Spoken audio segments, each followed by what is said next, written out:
महिलाओं को समान अधिकार, समान अवसर और स्वतंत्रता का पूरा अधिकार है, लेकिन आज भी दुनिया के कई हिस्सों में समाज उनकी भूमिका और उनके परिश्रम को नज़रअंदाज करता आया है।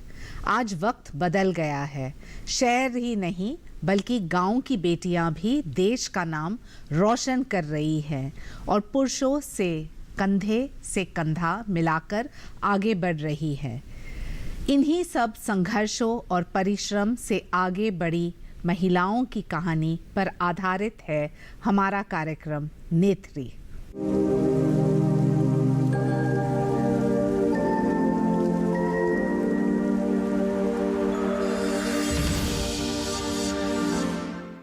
नमस्कार, स्वागत है आप सबका हमारे विशेष कार्यक्रम नेत्री, महिला सांसद और उनकी कहानियाँ।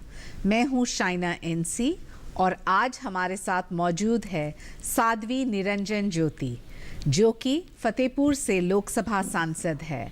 बहुत स्वागत है आपका। चर्चा शुरू करने के से पहले दर्शकों को उनके जीवन के अब तक के सफर की झलक दिखा दें।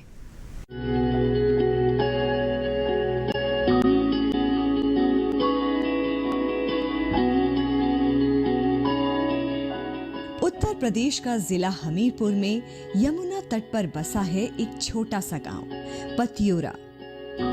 यहीं साल 1967 में श्री अच्युतानंद और शिवकली के घर एक बेटी ने जन्म लिया। माँ बाप ने प्यार से नाम रखा निरंजन ज्योति। ज्योति अपने 3 भाइयों बहनों में दूसरे नंबर पर है। मजदूर परिवार में जन्मी निरंजन ज्योति का बचपन बेहद गरीबी में गुजरा, लेकिन किसे पता था कि ये छोटी सी बच्ची आगे चलकर बड़ा नाम करेगी और सांसद और केंद्र में मंत्री बनेगी। निरंजन ज्योति बचपन में पिता के साथ खेतों में काम करती थी। कैनाल की खुदाई करती और मजदूरों के साथ फावड़ा चलाती। कम उम्र में ही ज्योति को समाज सेवा और आध्यात्म की तरफ रुचि होने लगी थी, जिसके चलते वो ब्रह्मलीन स्वामी अच्युतानंद शास्त्री के शरण में चली गई और उनसे शिक्षा दीक्षा लिया और वो निरंजन ज्योति से हो गई साध्वी निरंजन ज्योति। सन्यासी होकर आध्यात्म की यात्रा के साथ साथ 12वीं की शिक्षा प्राप्त कर सामाजिक जीवन में भी सक्रिय हो गई। यूं तो साध्वी निरंजन ज्योति के लिए राजनीति में आना इतना आसान नहीं था। साल 1984 में पूरे देश में राम मंदिर आंदोलन शुरू हो चुका था। इसी बीच सिवान के एक नेता द्वारा दिए गए विवादित भाषण ने साध्वी निरंजन ज्योति को अंदर से बेचैन और झकझोर कर रख दिया, जिसके बाद वो विश्व हिंदू परिषद से जुड़ी और राम मंदिर आंदोलन में सक्रिय हो गईं। यहीं से शुरू हुआ साध्वी निरंजन ज्योति का राजनीतिक सफर। हमारे सांसद श्रीमती निरंजना ज्योति बहुत स्वभाव शीतल की हैं और घर घर जाती हैं, अच्छा व्यवहार करती हैं, हमारे सुख दुख को देखती हैं और हमारी बात को सुनती हैं। जो हम अपनी समस्या लेके जाती हैं, कहीं ले गई कि हमारे गांव में कॉलोनी नहीं है, कच्चे घर बने हैं, कभी हमारे हैंड पाइप नहीं है, कहीं हमारे यहाँ विद्यालय नहीं है, तो हमारी समस्याओं को समाधान करती हैं और अच्छे से बात करती हैं, आती जाती हैं, घर में अच्छे से मीटिंग बना के सुनती हैं। साल 1990 में वो भारतीय जनता पार्टी से जुड़ी और 2002 में उत्तर प्रदेश के हमीरपुर विधानसभा सीट से भाजपा प्रत्याशी के रूप में पहली बार चुनाव लड़ी। हालांकि वो जीत हासिल नहीं कर पाई। इसके बाद 2003 में उन्हें उत्तर प्रदेश बीजेपी के प्रदेश कार्य समिति में विशेष आमंत्रित सदस्य बनाया गया। साध्वी निरंजन ने 2007 में दोबारा से हमीरपुर विधानसभा सीट से चुनाव लड़ा, लेकिन अफसोस कि दूसरी बार निराशा ही हाथ लगी। इन सब के बावजूद साध्वी निरंजन ने अपना हौसला और धैर्य नहीं खोया। 2010 से 2012 तक वो उत्तर प्रदेश भाजपा की प्रदेश मंत्री रहीं। तीसरी बार उन्होंने 2012 में विधानसभा सदस्य का चुनाव लड़ा और हमीरपुर से जीत हासिल की। हमारी दीदी हमारे घर आती हैं, हमारे सुख दुख में मदद करती हैं, घर घर आती हैं, हमेशा हमारी सुनाई करती हैं। 2014 में वो फतेहपुर लोकसभा सीट से चुनाव जीती और प्रधानमंत्री नरेंद्र मोदी की सरकार में केंद्रीय खाद्य प्रसंस्करण उद्योग राज्य मंत्री बनी। अपने ओजस्वी भाषणों के लिए मशहूर साध्वी निरंजन ज्योति कठिनाइयों से भरे रास्तों पर चलकर न केवल केंद्रीय मंत्री के मुकाम पर पहुंची, बल्कि निरंजनी अखाड़े की महामंडलेश्वर की उपलब्धि पाकर उन्होंने आध्यात्मिक बुलंदियां भी हासिल कर ली हैं। साध्वी निरंजन ज्योति का सफर काफी दिलचस्प रहा है, तो आइए सुनते हैं उनकी कहानी उनके तरफ से। नमस्कार। नमस्कार। साध्वी जी, आपके बचपन के बारे में बहुत कुछ पढ़ा है और जितने भी विद्यार्थी हैं जो पढ़ रहे हैं कि महिला सांसद जो आज लोकसभा में बैठी हैं, तो उनके कहानी में आपका सबसे दिलचस्प है, तो आप बताइए आपके बचपन के बारे में। मुझे लग रहा है कि मेरा बचपना यदि कोई पढ़ेगा तो कभी हताश नहीं हो सकता, निराश नहीं हो सकता। संघर्षों में जब आदमी बढ़ता है तो मुझे लग रहा है और उसमें निखार आता है और चमक आती है। तो मैं अपने बचपन की याद करती हूँ तो मुझे अपने पिता की स्मृति आ जाती है, क्योंकि आज वो मेरे साथ नहीं हैं, इस दुनिया में नहीं है। शायद आज वो होते तो सबसे ज़्यादा खुशी और गर्व उनको होता है। मैं जब स्मरण करती हूँ अपने पिताजी का कि हम लोगों के अंदर जैसे संस्कार उन्होंने दिए, ईश्वर से प्रार्थना करती हूँ कि सबके पिता ऐसे हों, माता ऐसे हों। मैं बचपना अपना याद करती हूँ क्योंकि बहुत सरकारों के नारे सुने, गरीबी हटाओ, गरीबी हटाओ। हमने वो दिन तक देखे हैं जब मुझे याद है थोड़ी सी 14 साल की आयु में निकली थी, लेकिन उसके पहले जो मेरा जीवन था, मेरे पिताजी बहुत निहायत गरीब थे और मैं अपने पिता पर नाज भी करती हूँ, क्योंकि गरीब होते हुए ईमानदार और ईश्वर भक्त थे। काम करने जाते थे, कोई भी काम करते थे तो हमसे जितना बनता था हम लोग करते थे। पढ़ाई पे भी आपको बहुत? पढ़ाई 5वीं क्लास तक मेरे गांव में स्कूल ही था और बड़ा गांव था, उसके बाद भी 5वीं क्लास तक ही था पढ़ते हुए। और मेरे पिताजी 2 क्लास दूसरी दर्जा पढ़े हुए थे। मुझे पढ़ाने में हम लोगों के उनका बहुत इंटरेस्ट था। हमीरपुर आना पड़ता था, मेरे बड़े भाई पढ़ते थे तो वो पैदल ही आते थे 9 किलोमीटर हमीरपुर चल के पढ़ने। पता नहीं मेरे जीवन में क्या परिवर्तन आया। मेरे यहाँ एक संत खड़ेश्वरी महाराज जी 1 महीने का कल्पवास करते थे यमुना जी के किनारे। तो हम जितना हमसे बनता था सारा काम निपटा करके हम पूरे मांग के मेले में वहीं रहते थे। तो वो संस्कारों के कारण मुझे भक्ति अच्छी लगती थी, कथा अच्छी लगती थी, भगवान का पूजा पाठ अच्छा लगता था। और मेरा गांव यमुना जी के किनारे बिल्कुल है, तो गर्मियों में 4 बजे और सर्दियों में 6 बजे मेरा स्नान करने का नियम था और घर में हवन भी करती थी। लेकिन ऐसा मेरा मन हुआ कि मैं यहाँ क्या करूँगी। तो मेरे गुरुदेव स्वामी अच्युतानंद जी ब्रह्मलीन, वो भी नहीं आज मेरे पास, ब्रह्मलीन स्वामी अच्युतानंद जी महाराज उसी यज्ञ में गए हुए थे और मेरी और बड़ी गुरु बहन थी परम शांति जी, मैं उनके साथ चली आई। एक कहानी बहुत इंटरेस्ट है। मेरे बाबा 92 साल के थे, वो चारों धाम यात्रा करके पैदल आए हुए थे और जैसे आए थे मेरे साथ ही वो हमीरपुर तक आए। उन्होंने मुझे अपनी सफ़ेद धोती दी और उन्होंने अपने जूते पहने जब मैं घर से निकली हूँ। अच्छा। और मेरे यहाँ निकलने के बाद वो 8वें दिन छोटे ताऊ के घर में जाकर, चाचा के घर में सुबह सुबह ब्रह्म मुहूर्त में चले गए। मुझे एक बचपना था, मस्ती थी, आनंद आता था संतों के बीच में रहने में। 83 में एक कार्यक्रम मौदहा में हुआ था तो हम वहाँ से निकले।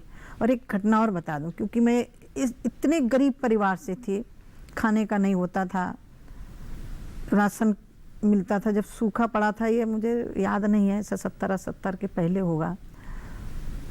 लाल ज्वार मिलती थी, मैं वो क्षण याद करती हूँ तो मेरा अंदर से दिल भर आता है, क्योंकि आटा पीस करके दी मेरी माँ रोटी बनाती तो हम सबका पेट नहीं भर सकती थी। मेरी माँ उसका दलिया बनाती थी और दलिया बना करके हम बच्चों का 2-3 भाई और 2 बहनें थे, हमका वो पेट भर के अपना खुद भूखे पेट सो जाते थे। ये स्थिति हमने देखी है। लेकिन एक जरूर था जो आज भी मेरे जीवन को हमेशा वो प्रेरणा देता रहता है, ईश्वर भक्ति। मेरे पिता का जीवन बहुत संघर्ष में रहा, लेकिन इतने संत थे। मेरे पैदा होने के पहले वो घर छोड़ के चले गए, वापिस आए, मेरा जन्म हुआ, तो मैं ये मानती हूँ कि उनके संस्कार मेरे जीवन में आ गए। सन 82 मैंने घर छोड़ दिया। क्यों? क्योंकि मुझे संत अच्छे लगते थे, भागवत अच्छी लगती थी। 14 साल के उम्र में आपको पता था कि आपको? क्योंकि मैं रामायण पढ़ती थी। गुरुदेव मेरे पिताजी रामायण पढ़ाते थे शाम को सारे लोगों को बैठा करके, तो मुझे रामायण में जो संतों का मैंने सुना तो मुझे लगा कि संत होना बहुत अच्छी बात है। तो आपके माता पिता ने आपको प्रेरणा दी या आपको जाने दिया? नहीं, कोई इजाजत नहीं दी। मेरे बाबा जरूर मेरे साथ हमीरपुर तक आए थे नौका में बैठ करके, लेकिन मेरे बड़े भाई जो रेलवे में गए थे वो तो इतने गुस्से में थे कि मिल जाएगी तो मार डालूंगा, क्योंकि घर से गांव में लड़की निकले और घर परिवार चर्चा का मुद्दा बनता है। चर्चा का मुद्दा। और लोगों ने क्या कहा? लोगों ने कहा ये तो फला की बेटी, शिव प्रसाद नाम था मेरे पिताजी को, अपने बाप की नाक कटा के चली गई, ये करके चली गई। अब आप कल्पना करेंगे, लोगों को लगता था कि वो तो चली गई। मैं 10 साल तक मुड़ के नहीं देखा गांव को, गई भी नहीं। कहाँ थे आप वो 10 साल? 10 साल में आप आश्रम में थी, गांव में जाते थे, प्रवचन करते थे, सीखते थे, रामायण भागवत उपनिषद ये पढ़ते थे। और सन्यासी बनने के बाद ही मैंने इंटर तक की पढ़ाई भी की। पढ़ते पढ़ते सब कुछ करते करते, प्रवचन करते करते, भजन गाते गाते। और मैं मानती हूँ कि जब माननीय प्रधानमंत्री जी को देखती हूँ तो मुझे अपना वो समय याद आता है। बचपन से सुनते थे गरीबी दूर करेंगे, गरीबी दूर करेंगे। आप बहुत इंटरेस्ट वाली घटना है, बताएं। तो मैं मौदहा से अपने गुरुदेव के साथ हम आ रहे थे, तो तत्कालीन प्रधानमंत्री सन 83 में हमीरपुर का एक सुमेरपुर ब्लॉक है, वहाँ उनकी सभा थी। तो हमें लोगों ने कहा कि प्रधानमंत्री जी आ रहे हैं, तो हमें लगा उत्सुकता हुई कि हम इनको सुन के जाएं। उनका आज भी मुझे स्पीच याद है। उन्होंने कहा हम गरीबी दूर करेंगे, लोगों को पक्की छत देंगे। तो मुझे उम्मीद जगी कि मैं तो घर छोड़ के निकल आई हूँ, कच्ची झोपड़ी में रहने वाले लोग, गरीबी में जीने वाले। तो मुझे लगा कि अब मेरे पिता की गरीबी दूर हो जाएगी। लेकिन ये नारा इतना चरितार्थ हुआ कि आज तक मैं उसको सुनती चली आई 2014 तक। लेकिन अब लग रहा है कि गरीबों की गरीबी दूर होगी। सैना जी, मेरा जो सफ़र है ऐसा है कि एक कहानी है। बिल्कुल। और उस कहानी में मुझे इधर प्रेरणा जो मिली, मुझे नहीं कहना चाहिए लेकिन कहूँगी ज़रूर। मैं तो आध्यात्मिक ब्रह्म सत्यम जगत मिथ्या जीवो ब्रह्म विना पर ब्रह्म सत्य है जगत मिथ्या है, तीनों काल में संसार नहीं है। ये मेरा एक उपनिषदों का ब्रह्म चिंतन, आदि गुरु आचार्य शंकर का चिंतन, वो मेरे जीवन में था। लेकिन सवाल ये भी उठता है कि संस्कार आपको आपके पिताजी से मिला, फिर आप गए विश्व हिंदू परिषद, तो राजनीति क्यों?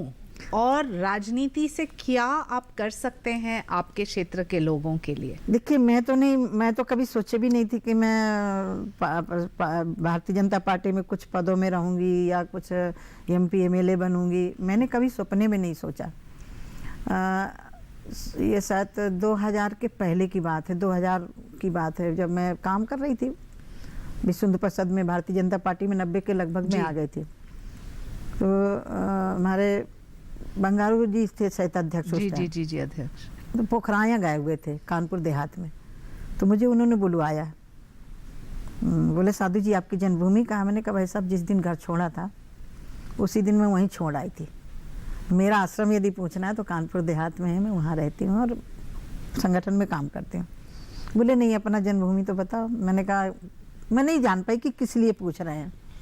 तो मैंने कहा भाई साहब मैं बुंदेलखंड की हूँ, हमीरपुर जनपद में मेरा ग्राम पतेवरा, वहाँ की जन्मे हूँ। बस इतना नहीं पूछा उन्होंने। और फिर कहा कि आप इलेक्शन नहीं, कुछ नहीं कहा, इतना नहीं पूछा। फिर उसके बाद कोई काम था, माननीय राजनाथ सिंह जी मुख्यमंत्री थे, मैं गई, क्योंकि कार्यकर्ताओं के काम तमाम लगे रहते हैं। बोले साधु जी आप काम इतना करती हैं तो ये भी तो क्षेत्र है। और बोले आपको कौन सा क्षेत्र पसंद है? माननीय राजनाथ सिंह जी के साथ। मैंने कहा भाई साहब मैंने संगठन में काम किया, मैं ना पसंद जहाँ संगठन नहीं भेजा वो किया। मुझे नहीं मालूम था कि चुनाव लड़ा है। तो बोले देखो सुनो हमीरपुर देखो, हमीरपुर में थोड़ा लगाव। 2002 में फिर टिकट हो गया मेरा चुनाव में, और वो सीट ऐसी थी कि जहाँ 14,000 10,000 वोट मिलते थे भारतीय जनता पार्टी को। पहली बार में ही मुझे 32,000 वोट मिला। हार गई 5,000 के लगभग वोटों से, लेकिन मैं लगी रही वहाँ। मंजिल कठिन, हाँ, लेकिन हौसला बुलंद। मैंने कहा कि इसको तो मैं निकाल के मान। मुझे 2009 में लोकसभा का कह रहे थे हमीरपुर से। मैंने कहा मैं अभी लोकसभा नहीं लड़ूंगी। मैंने कहा जिस सीट को लोग कमज़ोर कहते हैं मैं इसी से एक बार MLA जरूर बनूंगी। 2007 में हारी, लेकिन 12 में आकर के 64,000 वोट पाकर 15,000 के लगभग लीड लेकर के मैं MLA बनी। प्रदेश में मंत्री रही, प्रदेश में उपाध्यक्ष रही। नहीं मालूम था कि पार्टी मुझे लोकसभा भी लड़ाएगी। मेरा विधानसभा क्षेत्र अलग, और फतेहपुर से मुझे लोकसभा लड़ा दिया। जनता पर मुझे गर्व है कि मेरी जनता ने मुझे भरपूर सहयोग दिया। 1,87,000 से लीड दे करके मुझे भेजा। उसके बावजूद भी मुझे फर्क नहीं पड़ा कि मैं कहाँ पहुँची हूँ।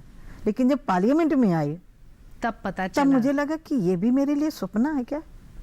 कई बार मुझे लगता है कि मैं कहीं सपना तो नहीं देख रही, क्योंकि मैंने कभी सोचा ही नहीं था। लेकिन जब माननीय प्रधानमंत्री जी सेंट्रल हॉल में जब बोल रहे थे कि मेरी सरकार गांव गरीब के लिए समर्पित है, मुझे लगा कि अब गरीबों का भला होगा। और आज सच में झुग्गी झोपड़ी में बैठे हुए को जब पक्का मकान मिलता है ना, प्रधानमंत्री आवास योजना प्रधानमंत्री आवास, तब उसको लगता है, तब मुझे लगता है कि हो सकता है कि हमें उसमें शामिल होकर के गरीबों को ये देने का था। बहुत सारे ऐसे योजनाएं हैं जिनसे आपके फतेहपुर के वोटर्स को भी फ़ायदा हुआ होगा, लेकिन सवाल ये उठता है कि जो आपको महिला सेंट्रिक एक योजना का नाम देना है तो वो कौन सा होगा?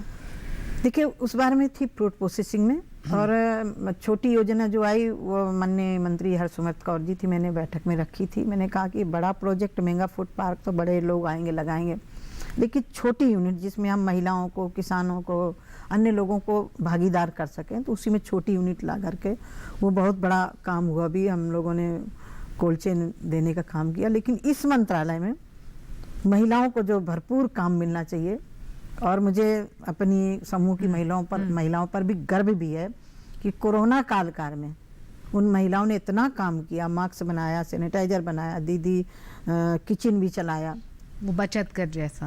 आज पूरे देश में जो महिलाओं का एक समूह है। मैं एक और आपको उदाहरण बता रही हूँ। मैं बांदा जिले में गई थी तो एक महिलाओं का समूह आया। उन महिलाओं ने 4 व्हीलर भी ले लिया। वो जो पैदल चल के काम करती थी, अभी 4 अब व्हीलर महिलाओं को गांव में जगाने का काम करती थी, तो 4 व्हीलर से जा रही हैं, ट्रैक्टर ले रही हैं, बोर करवा करके खेती कर रही हैं, अच्छी फसल उगा रही हैं।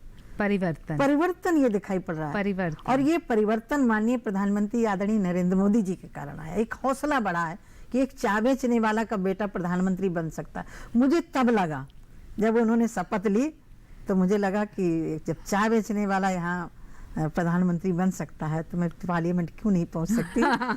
थोड़ा चलाने वाले बाप की बेटी। बहुत अच्छा लगा। वक्त आ गया है एक छोटे से ब्रेक का। ब्रेक के बाद भी बातचीत का सिलसिला जारी रहेगा, कहीं मत जाइएगा।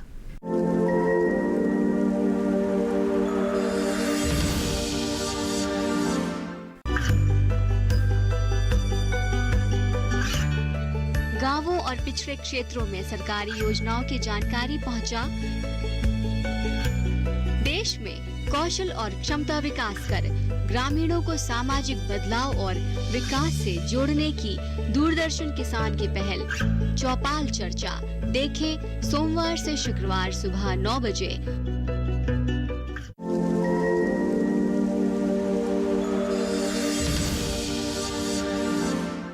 ब्रेक के बाद फिर से एक बार स्वागत है। साध्वी निरंजन ज्योति से बातचीत के सिलसिले को आगे बढ़ाएंगे। साध्वी जी, मैं आपको पूछना चाहती हूँ कि कहते हैं कि महिला का समर्थन नहीं करती है, और ख़ास तौर से राजनीति में पुरुष तो मानेंगे कि उनकी जगह एक महिला ले रही है, तो एक असुरक्षा की भावना। लेकिन आपको लगता है कि इसमें कोई तथ्य है या फिर ये सिर्फ एक फैलाया हुआ भ्रम है? देखिए, मुझे लग रहा है कि फैलाया हुआ भ्रम है। हमारे में स्वयं में यदि क्षमता है तो सब सपोर्ट करेंगे। मैं आज स्मरण करना चाहती हूँ माननीय सुषमा स्वराज जी को। 2012 के चुनाव में मेरे विधानसभा में गई थी, उन्होंने जो वोटरों से झोली फैला के वोट मांगा था कि तुम साध्वी जी की परीक्षा नहीं ले रहे, मेरी परीक्षा ले रहे हो। यदि महिला होकर के मेरे लिए इतना भावुक होकर नहीं बोलती तो हो सकता है इतना प्रभाव नहीं पड़ता। लेकिन आप देखने जाएं तो गिने चुने आपके जैसे प्रतीक और मिसाल दोनों हैं।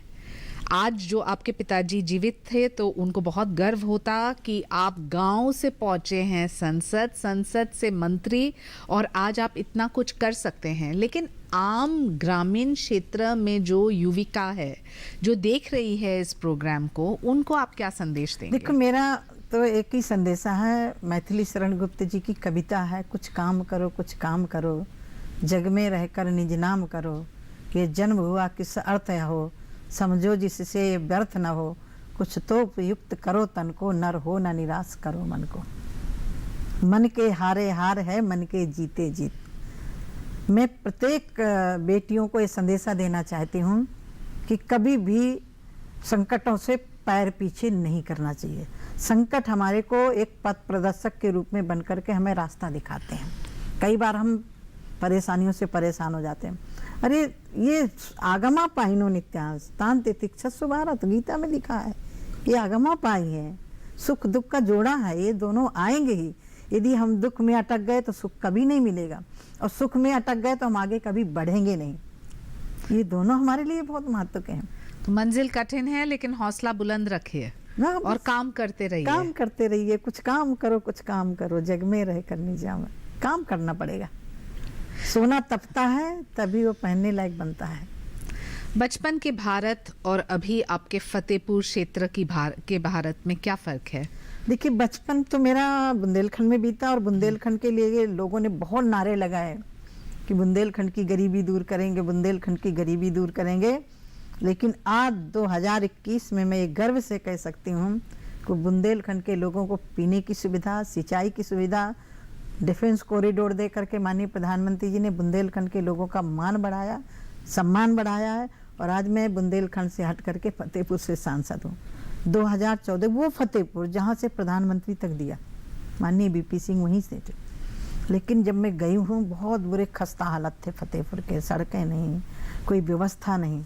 लेकिन आज मैं गर्व से कह सकती हूँ कि ऐसे प्रधानमंत्री जी के नेतृत्व में देश चल रहा है।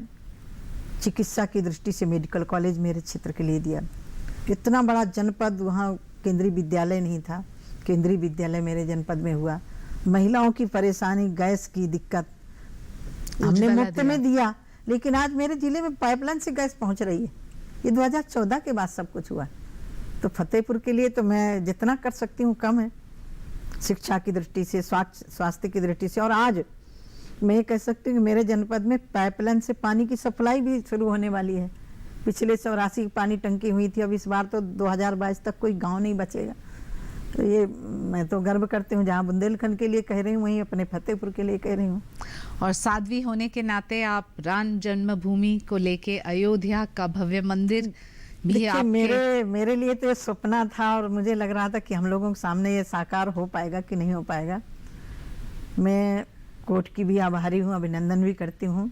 वहीं माननीय प्रधानमंत्री जी की इच्छा शक्ति का भी अभिनंदन करती हूँ, जिन्होंने जिस यात्रा को लेके हम निकले थे वो यात्रा हमारे सामने ही सफल हुई। बहुत अच्छी बात आपने कही, लेकिन अफसोस की बात ये है कि अभी भी पार्लियामेंट की बात करें तो सिर्फ 14% महिला हैं।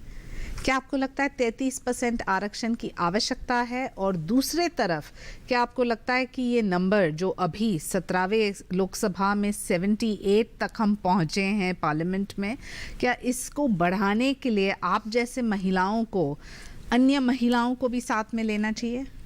मुझे लग रहा है कि माननीय प्रधानमंत्री जी ने जब पार्लियामेंट में 17वीं लोकसभा में जब अपने वक्तव्य रखे थे, उस समय महिलाओं, अभी भी महिलाओं को बहुत आभार व्यक्त किया कि लोकसभा स्पीकर ने भी। मुझे लग रहा है महिला 2 काम करती हैं साइना जी। हाँ, गृहस्थी भी चलाती हैं जी, और समाज की प्रदर्शक भी होती हैं जी। तो महिलाओं को आगे आना बहुत आवश्यक है। घर गृहस्थी जितनी अच्छी तरह से महिला चला सकती है, कोई नहीं कर पुरुष सकता। नहीं चला सकता। मैं पुरुष की दुश्मन नहीं हूँ, लेकिन जब महिला काम कर सकती है, और आज मुझे गर्व होता है कि जब 26 जनवरी को परेड में देखती हूँ महिलाओं को, तो लगता है कि नहीं, कोई क्षेत्र खाली नहीं है। साध्वी जी, पॉलिटिक्स और धर्म एक तरफ आध्यात्मिक अप्रोच और दूसरे तरफ राजनीतिक दृष्टि से कैसे आप ये तालमेल संभालते हैं? देखिए, हमारे शास्त्रों ने कहा यह तो विद्या निश्रेय सिद्धि। मेरे गुरुदेव युगपुर स्वामी परमानंद जी महाराज, जो मेरे गुरुदेव के गुरु भाई हैं, उन्होंने एक पुस्तक लिखी है, 2 दिशाओं की यात्रा एक साथ। ये संभव नहीं लगता, पूर्व और पश्चिम को जाना संभव नहीं है, लेकिन 2 दिशाओं की यात्रा एक साथ कैसे संभव है? जैसे जितना वृक्ष नीचे जाएगा, जितनी गहरी जड़ें होंगी, उतने ही वो विशाल भी होगा और टिकाऊ भी होगा। तो आध्यात्म हमारी जड़ और समाज का कार्य है ऊपर वृक्ष और फलाना। और मैं मानती हूँ कि जितना व्यक्ति आध्यात्मिक होगा उतना ही परिपक्व होकर के समाज में काम कर सकता है और विचलित नहीं होगा। आध्यात्म हमें सिखाता है कि विचलित नहीं होना। अध्यात्म हमें सिखाता है टिकाऊ रहना। जैसे आपने समुद्र को देखा है, समुद्र में ऊपर लहरें चलती हैं, लेकिन यदि आप अंदर जाएंगे तो बिल्कुल शांत जल रहता है। ऐसे ही हमारा मन आध्यात्म में जब जाता है तो शांत हो जाता है। तो जब समाज में काम करना है तो कर्तव्य मान के करते हैं। वो मैं इसीलिए नहीं कर रही हूँ कि मुझे पद से सुशोभित होना है, मेरा कोई सम्मान करेगा। मैं तो इसको एक सेवा भावना समझ के, और मैं, क्योंकि हम प्रारब्ध और पुरुषार्थ दोनों मानते हैं, तो हो सकता है कि मेरे प्रारब्ध में हो या करना। सही बोला आपने। लेकिन एक सवाल उठता है, स्पर्धा नहीं है पुरुष के साथ, लेकिन क्या आपको लगता है कि महिला ज़्यादा सक्षम है, ज़्यादा ईमानदार है और ज़्यादा मेहनती है, या ये कोई स्पर्धा का मुद्दा होता है या नहीं? नहीं, देखिए, स्पर्धा से आदमी आगे नहीं बढ़ सकता, काम से बढ़ सकता है। बहुत अच्छा लगा आपकी कहानी सुनते, और ये थी हमारी महिला सांसद साध्वी निरंजन ज्योति की कहानी, और आज महिलाओं के लिए एक प्रेरणा है। आज के शो में बस इतना ही। फिर मिलेंगे किसी और महिला सांसद और जानेंगे उनके संघर्षों की कहानी। मुझे अनुमति दीजिए। नमस्कार।